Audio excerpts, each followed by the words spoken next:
আসসালামু আলাইকুম, সবাইকে স্বাগত জানাচ্ছি আমার চ্যানেলে। আজকে আপনাদের সাথে শেয়ার করছি খুবই কমন বাট ইউজফুল একটি রেসিপি। রান্না করছি খাসির মাংস।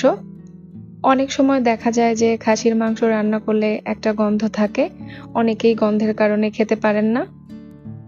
আজকে আমি খাসির মাংসটি যেভাবে রান্না করেছি বা যেই সাধারণ মশলাগুলো দিয়ে রান্না করেছি, যে মশলাগুলো সবসময়ই সবার বাসায় থাকে, এভাবে রান্না করলে খাসির মাংসের মধ্যে একটুও গন্ধ থাকবে না।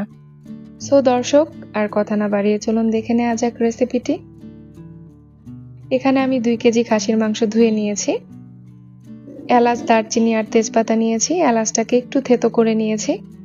হাঁড়িতে দিয়ে দিলাম তেল। এলাচ, দারচিনি আর তেজপাতাটা দিয়ে একটু ভেজে নিচ্ছি। পেঁয়াজ কুচি দিয়ে দিলাম 1 কাপ। পেঁয়াজটাকে একটু ভেজে নিব।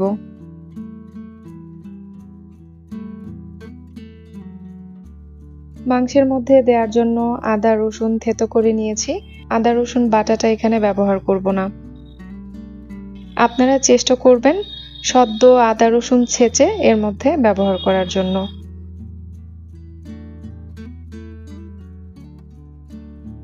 থেতো করে নেওয়া আদা রসুনটা দিয়ে দিলাম। এবার কিছুক্ষণ মশলাটাকে কষিয়ে নিব।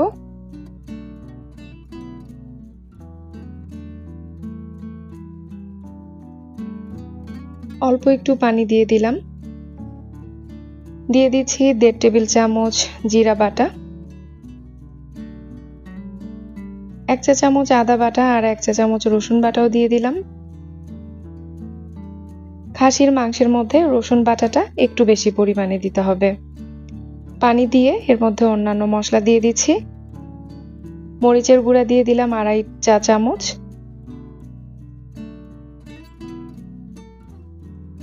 ধনিয়া গুঁড়া 1 চা চামচ, হলুদ গুঁড়া 1/2 চা চামচ, লবণ দিয়ে দিলাম 1.5 চা চামচ বা পরিমাণ মতো। মশলাগুলোকে কিছুক্ষণ কষিয়ে এর মধ্যে মাংস দিয়ে দিলাম। এই পর্যায়ে পানি দিচ্ছি না, মাংস থেকেই পানি উঠবে, সেই পানি দিয়ে মাংসটাকে কষিয়ে নিব।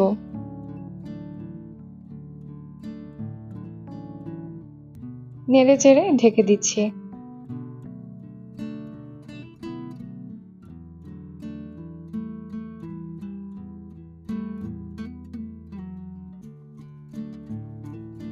দেখতেই পাচ্ছেন যথেষ্ট পরিমাণ পানি উঠে গেছে।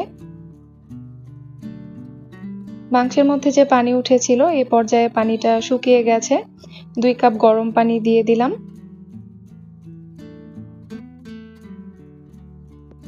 তো এভাবে 2 থেকে 3 বার পানি চেঞ্জ করে মাংসটাকে কষিয়ে নিব 1 ঘন্টার মতো।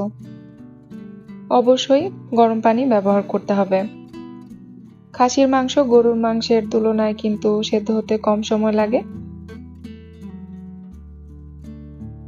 এই পর্যায়ে 2 বার পানি দিয়ে কষিয়ে নেওয়া হয়ে গেছে।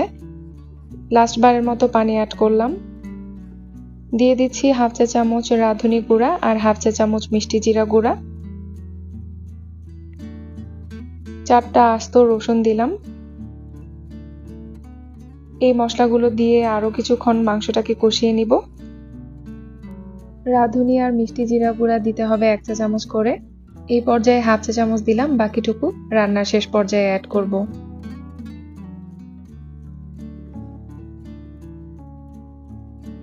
মাংসটাকে কষিয়ে 70% এর মতো আমি সেদ্ধ করে নিয়েছি। ঝোল অর্থাৎ পানি দিয়ে দিচ্ছি। এখানেও আমি গরম পানি ব্যবহার করেছি।